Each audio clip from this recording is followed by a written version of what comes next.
akan saya jabarkan. Ini rahasia pribadi, jangan ngomong sama siapa-siapa. Ini rahasia saya. Saya kasih suatu amalan, salah satu cara yang saya amalkan. Amalan ini saya dapatkan dari Abbas Suyuti Al-Ghazali, Cepu, Jawa Tengah. Amalan ini saya dapatkan dari beliau, Abbas Suyuti Al-Ghazali, Cepu, Jawa Tengah, Ketua KHOS Bagan Nusa. Amalan ini insya Allah sudah saya amalkan dan sudah saya rasakan. Jadi saya mengijazahkan sesuatu hal yang sudah saya amalkan. Insya Allah yang saya ijazahkan kepada dengan semua yang sudah saya rasakan. Amalan ini adalah amalan yang sangat mustajab insya Allah. Dan apabila diamalkan insya Allah, dan apabila panjenengan amalkan insya Allah, selama belum sampai 41 hari insya Allah akan dikabulkan oleh Allah. Saya ijazahkan kepada panjenengan, tapi jangan ngomong-ngomong sama orang. Khusus buat panjenengan saja. Panjenengan ya semuanya berarti ya, sejak jadi rahasia. Diamalkan dengan istiqomah. Dan alhamdulillah saat ini yang menjadi kewajiban utama untuk para santri. Ini adalah kewajiban yang pertama dan yang utama untuk saudara-saudaraku yang berada di tempat ini. Ini adalah amalan yang utama. Ini saya beberkan, saya dunungkan, biar panjenengan ngerti, biar jenengan jelas. Kenapa toh kok disuruh mengamalkan ini di tempat ini gitu, biar sampean paham. Karena amalan ini yang saya amalkan sudah selama 15 tahun. Amalan ini insya Allah sudah saya amalkan selama 15 tahun. Dan amalan ini sudah diamalkan oleh guru saya, oleh abah saya. Selama saya ikut beliau, selama saya deret beliau, saya melihat beliau mengamalkan amalan ini. Dan menurut beliau juga sudah diamalkan oleh guru beliau, Abah Kiai Haji Gus Rohim, atau panggilannya Mbah Isyan, dan sudah diamalkan oleh guru beliau yang bernama Abah Imam As-Sajid yang berada di Bangkalan, dan sudah diamalkan oleh guru beliau yaitu Kiai Ahmad Muhammad yang berada di Jember, dan sudah diamalkan oleh guru beliau yang bernama Abah Imam Ikhwanul Ihsan.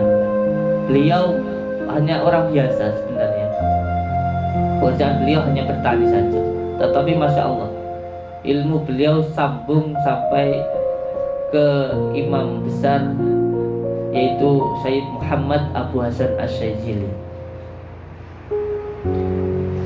Ilmu ini sangat-sangat insya Allah sangat-sangat mustajab, Masya Allah.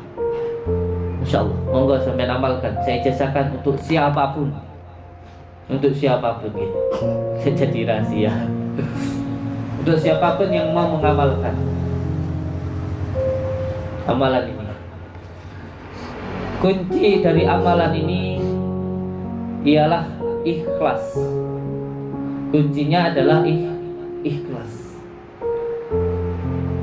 Coba sekali-kali ketika jenengan berzikir, ketika jenengan bertahlil, bersolawat, jangan mengharapkan apapun. Jangan mengharapkan apapun. Niatkan satu hanya untuk menyembah kepada Allah, mencari keridhaan Allah. Ketika jenengan bingung mencari harta, maka tinggalkanlah harta itu. Ketika jenengan sedang susah, sedang bingung, sedang sangat ingin dan membutuhkan dunia, maka tinggalkanlah dunia itu. Loh gimana? Mencari dunia, saya itu butuh dunia, kok malah suruh meninggalkan dunia? Ketika jenengan sangat butuh dunia, maka dekatilah yang mempunyai dunia. Ketika jenengan ingin belajar ilmu batin, coba tinggalkan keinginan jenengan ingin jaduk, ingin sakti, ingin bisa terawangan dan lain sebagainya. Dekatilah yang maha gaib. Dekatilah yang maha gaib. Karena ilmu batin itu adalah ilmu rasa, ilmu ikhlas. Sama seperti kita mau tidur itu loh, agar mudah dipahami ya. Ya tidak berbahasa seperti bahasa kita, bahasa umum saja.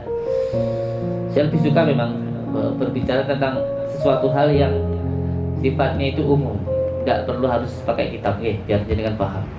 Jadi ilmu batin itu adalah ilmu rasa. Ilmu rasa itu kuncinya ikhlas. Sama kayak jenengan mau tidur itu loh. Ketika jenengan mau tidur, kalau jenengan itu terlalu mengharapkan pengen tidur, malah tidak tidur. Belum Jadi ilmu batin itu adalah ilmu rasa. Ilmu batin itu adalah ilmu ikhlas. Seperti halnya ketika jenengan mau tidur, itu kita nggak pernah tahu kapan kita itu tidur. Coba sampean tahu tidur, coba nanti malam tidur jam berapa, tak akan tahu. Jenengan hanya berusaha untuk berbaring, menenangkan pikirannya tenang, dan setelah itu nanti sampean akan tertidur, insyaallah. Dan orang tidur itu tidak bisa, orang yang tidur itu tidak akan bisa. Ini saya mohon maaf, saya bawa dimatikan saja. Orang yang ingin tidur itu kalau terlalu mengharapkan akan cepat tidur, malah nggak tidur. Mau tidur kok turun, kapan aku turun, malah nggak turun sampai ya. Tapi kalau saya melepaskan saja semuanya, pasrahkan kepada Allah, sudah santai ya sampai tidur.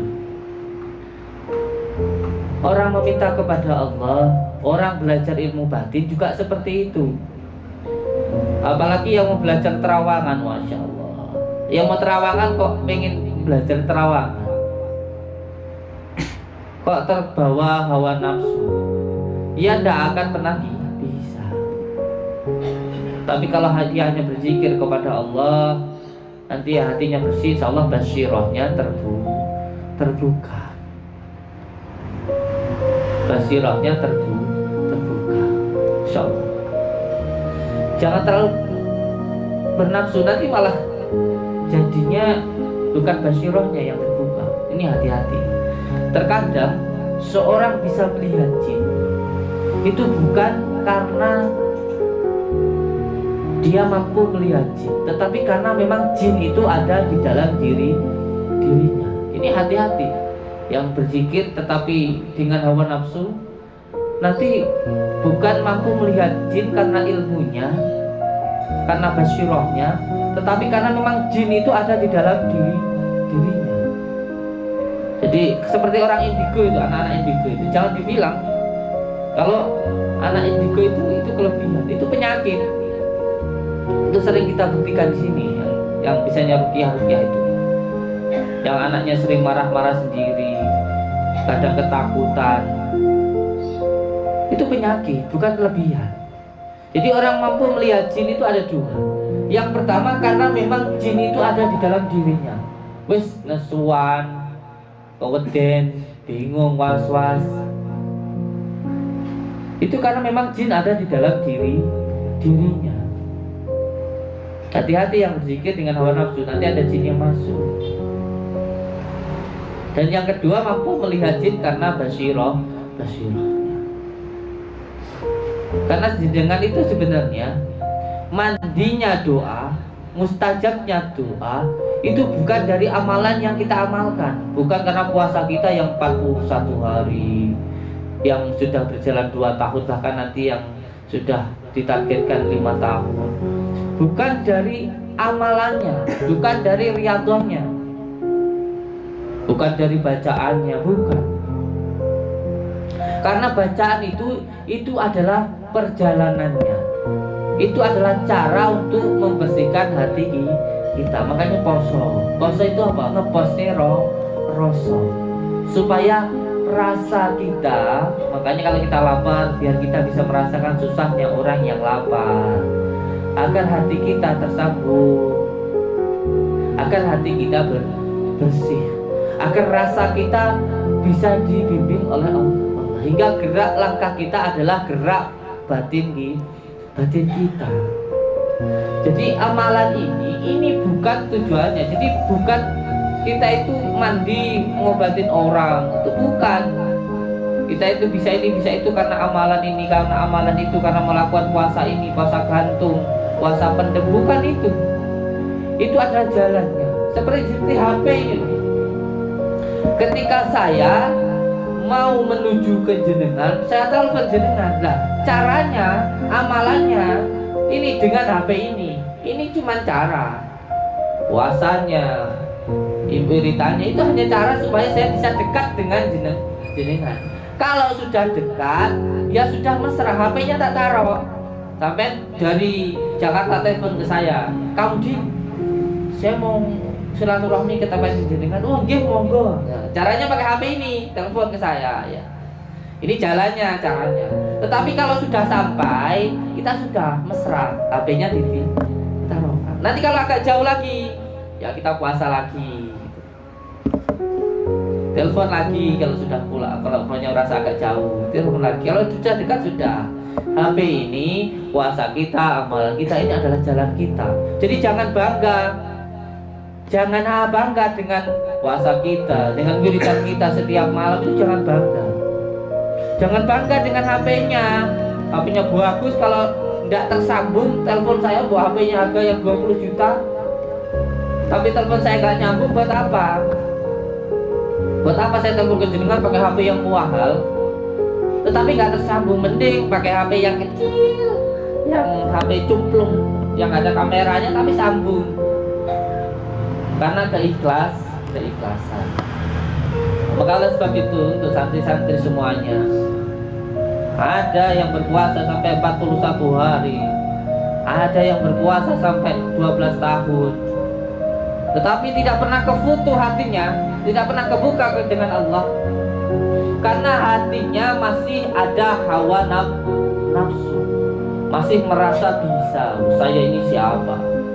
Jadi tidak bisa membedakan mana itu karpe rasa sama rasane karep. Ketika kita berpuasa itu supaya kita bisa membedakan mana karpe rasa, mana rasane karep. Karena kalau rasa itu datangnya hanya dari Allah. Kita itu ketempatan rumongso. Manusia itu ketempatannya rumongso. Kalau rasa itu hak prerogatifnya Allah. Oleh sebab itu kita harus bisa menekan rumongso. Oleh sebab itu kita diajarkan untuk menekan poso, menekan keinginan-keinginan kita. Karena apa? Karena batin kita ini, nur kita ini tertutup, dibungkus oleh jisim kita, oleh dunia. Ketika jisimnya ini, ketika badan kita ini lemah, ketekan dengan puasa, dengan menekan semua hal keinginan yang bersifat duniawi, maka nurnya akan memancar. Maka ketika jisimnya, badan kita ini lemah, maka batinnya akan kuat. Tetapi kalau badannya, jisimnya ini kuat, maka batinnya akan lemah. Oleh sebab itu dikurangin makannya, dikurangin tidurnya. Sama kayak sampai mau mengeluarkan minyak itu yang ada di dalam kelapa, mau mengeluarkan santan itu saja sudah, tidak usah yang tinggi-tinggi, tidak usah marifat, hakikatnya saja. Mau mengeluarkan santan saja, itu kelapa harus dikeprok dulu, trap. Setelah dikeprok, parut dulu.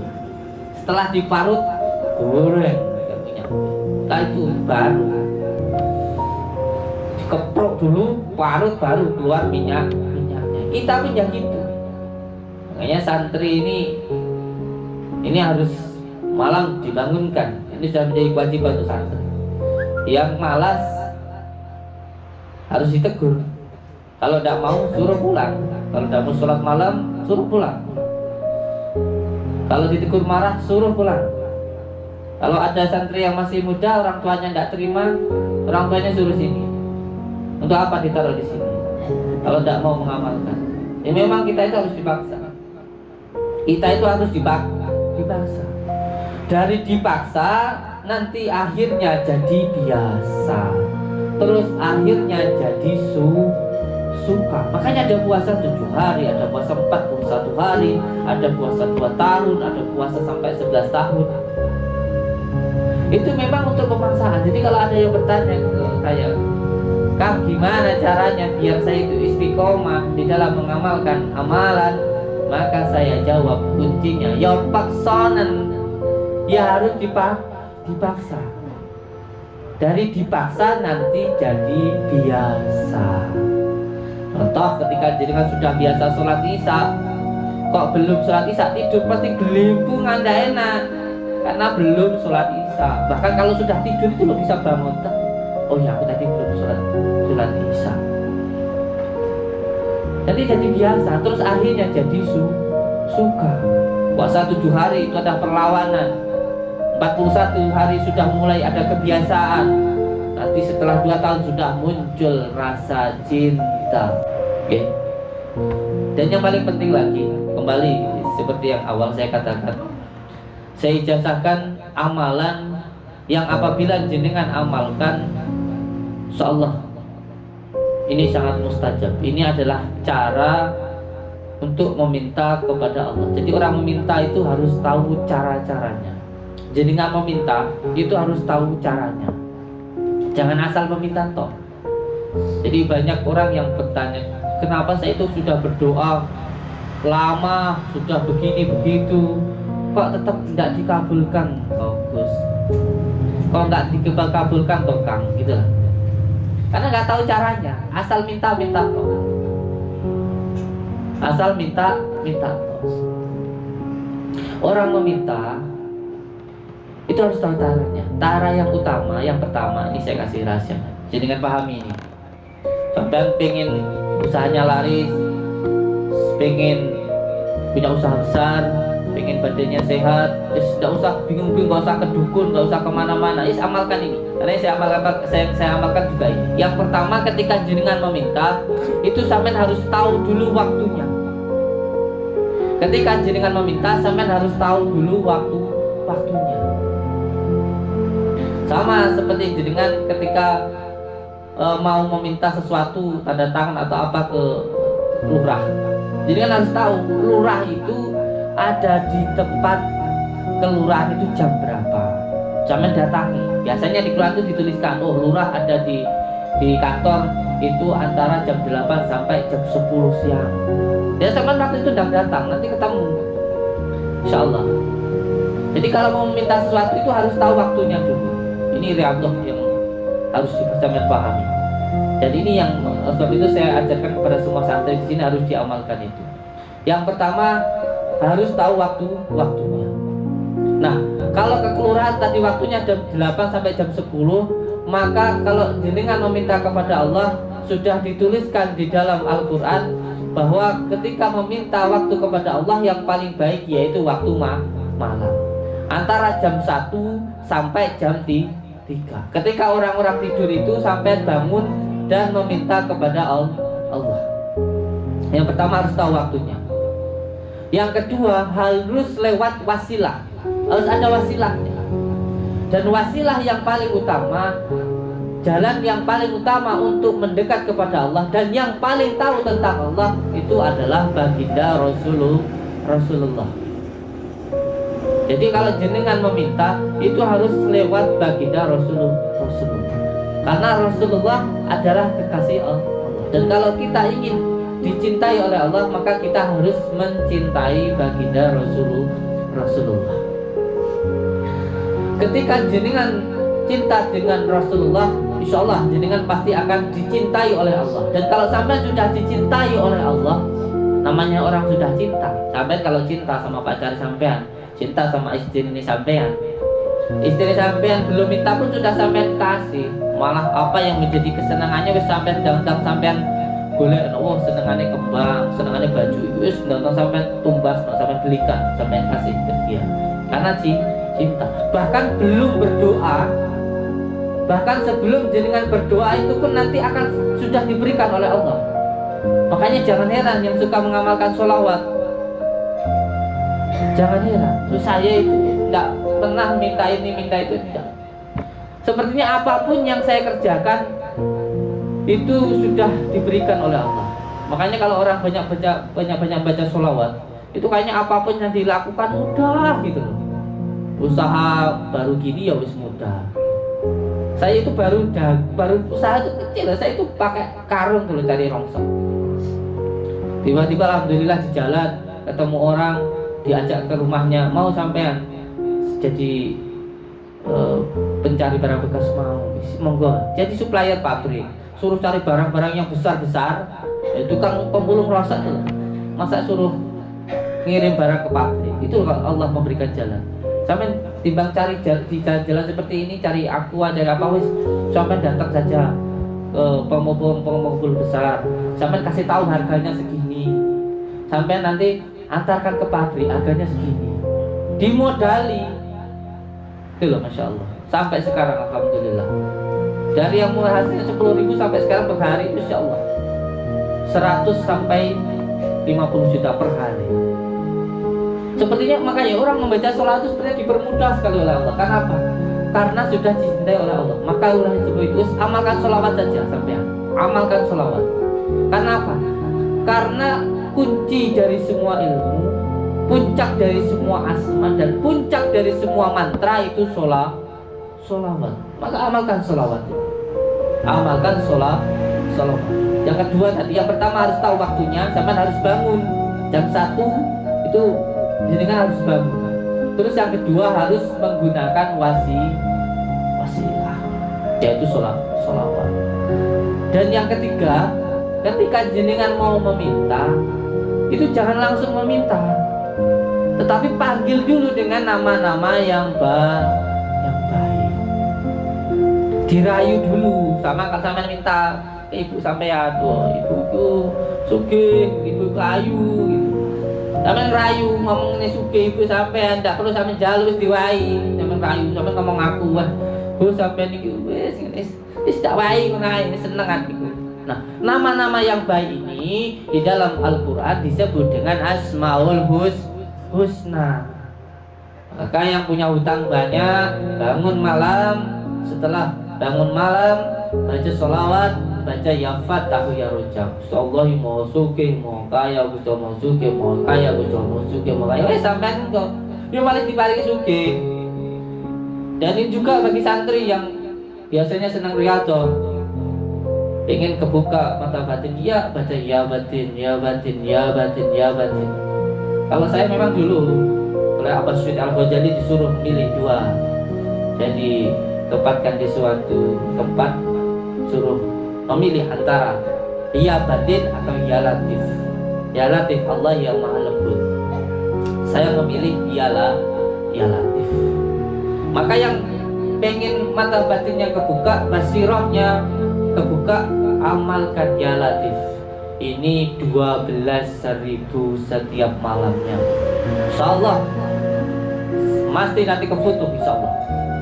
amalkan. Bangun malam, setelah itu baca sholawat, setelah itu baca ya latif 12.000. Jadi yang pertama, untuk agar doa kita dikabulkan, pahami caranya. Yang pertama, dia harus bangun malam. Caranya bagaimana? Saya jelaskan biar lebih gamblang, biar tidak setengah-setengah. Ini karena sudah saya ijazahkan maka saya harus bertanggung jawab. Yang pertama, bangun malam, mandi. Ini sebagai adabnya mandi malam jam 1, jam 2, jam 3. Aduh Gus, mandi malam nanti saya jadi rematik. Enggak, saya tegaskan. Orang ini ibu ini biar paham, didengarkan dulu. Ini juga obat, ini caranya. Biar sampai datang enggak cuma diobati terus nanti enggak mengamalkan, percuma. Saya pengen jenengan ketika datang ke sini yang biasanya enggak sholat, ke sini jadi mau sholat. Yang biasanya enggak pernah bersyukur, saya pengen ketika jenengan datang ke sini jadi bersyukur. Ketika jenengan yang biasanya enggak pernah sholawat, ketika jenengan datang ke sini jadi mau sholawat. Karena kuncinya sebenarnya orang yang sering sakit itu karena dirinya sendiri. Karena dirinya sendiri. Kata Allah, sesuatu yang menimpamu itu karena perbuatanmu sendiri. Maka ini harus dihilangkan dulu penyebabnya. Dengan cara ini tadi, saya tegaskan dulu, biar sampean paham. Jangan malas-malasan dulu. Yang mau tidur ya sambil tidur, yang sakit ya sambil rasain sakitnya, tidak apa-apa. Dinikmati. Wong masih sering sehatnya kok pada sakitnya. Ya, sakitnya baru 1 tahun, sehatnya 10 tahun kok. Dinikmati dulu. Jangan ojo bersuluh ya, saya juga biasa sakit. Yang pertama harus mau bangun malam dulu, kan? Mau bangun malam antara jam 1 sampai jam 3. Pertama caranya mandi dulu. Wah kudukus, saya kalau mandi malam nanti saya rematik. Ya, saya tegaskan. Saya itu melihat abah saya sendiri. Abah saya itu setiap malam ketika mau sholat malam itu bangun. Dan alhamdulillah umurnya sekarang sudah 90 tuh masih sehat, tidak sampai sakitan. Karena beliau menjelaskan kepada saya begini. Air itu saya nggak berbicara secara kitabnya ya. Ini ada di dalam kitab Ihya. Jadi diterangkan. Saya nggak mau bicara kitab terlalu dalam, bahasa umum saja. Air itu terbagi menjadi 3. Ada air obat. Itu antara jam 1, jam 12, jam 1, jam 2, jam 3 itu air obat. Lalu kalau mandi itu insya Allah sehat. Ada air kesegaran. Dia tidak menjadikan obat dan juga tidak menjadikan penyakit. Biasa mawon. Itu antara jam 4 sampai jam 4. Jam 4 pagi sampai jam 4 sore itu air kesegaran. Biasa. Tidak menimbulkan obat, tidak menimbulkan penyakit. Ada air penyakit. Kalau dibuat mandi nanti bisa jadi penyakit. Antara jam 5 sore sampai jam 10 malam. Jangan mandi. Jangan mandi. Jadi jangan ragu untuk melakukan ini, insya Allah. Saya sudah mengamalkan sendiri. Semua sini sudah paham lah, insya Allah. Makanya saya perintahkan ke semua santri kalau malam mandi. Kalau mandi insya Allah sebagai adab juga ketika jenengan mau berwirid, biar seger. Ketika mau hadap Allah, mau bertemu Rasulullah, itu hatinya, terutama jisimnya, jasadnya bersih. Dan mau bertemu sama Pak Lurah saja mandi. Mau bertemu Allah, mau bertemu Rasulullah kok tidak mau mandi sedangkan itu. Membaca sholawat tidak mau mandi dulu. Mandi malam. Makanya yang tidak mau mandi siram santri ya. Siram, kalau tidak terima suruh pulang. Ya. Pertama mandi. Setelah mandi sampai sholat taubat tuh. Taubat sampai. Ya Allah, minta ampun dulu kepada Allah. Jangan langsung minta. Sampai cukup jalur nanti wae. Ngomong dulu kalau mamanya datang sama ibu itu kalau mau minta. Bu, kalau nyong ngapura bu, aku ki sering lek sampean ngongkon ndang budal. Aku ki sering nglawan atine sampean. Ibu sampean nanti luluh hatinya akan luluh ke sampean. Tobat dulu, sholat tobat dulu kepada Allah. Setelah itu baru sholat hajat. Sholat tobatnya 2 rakaat saja. Rakaat terakhir, sujud terakhir baca la ilaha illa anta subhana ini kuntum minadh dhalimin. Dibaca kalau saya 12.000. Kalau jenengan dibaca 90 kali saja. 99 kali saja baca la ilaha anta subhana ini kuntum minadh dhalimin. Sujud terakhir di rakaat yang kedua sholat taubat, duduk waktu sujud baca la ilaha anta subhana ini kuntum minadh dhalimin. Setelah itu selesai sholat hajat, baru meminta. Setelah itu minta kepada Allah. Setelah sampean wis ngerasa ya Allah maaf ampunilah saya itu sudah merasa itu, nah baru sampean minta. Caranya bagaimana? Sholat taubat 4, sholat hajat 4 rakaat. Rakaat pertama baca surat Al-Ikhlas 10. Rakaat kedua setelah Al-Fatihah membaca Al-Ikhlas 20. Salam. Setelah itu rakaat ketiga membaca surat Al-Ikhlas 30. Rakaat keempat setelah membaca Al-Fatihah membaca surat Al-Ikhlas 40. Surat Al-Ikhlas. Surat Al-Ikhlas ini kalau saya jabarkan, masya Allah luar biasa.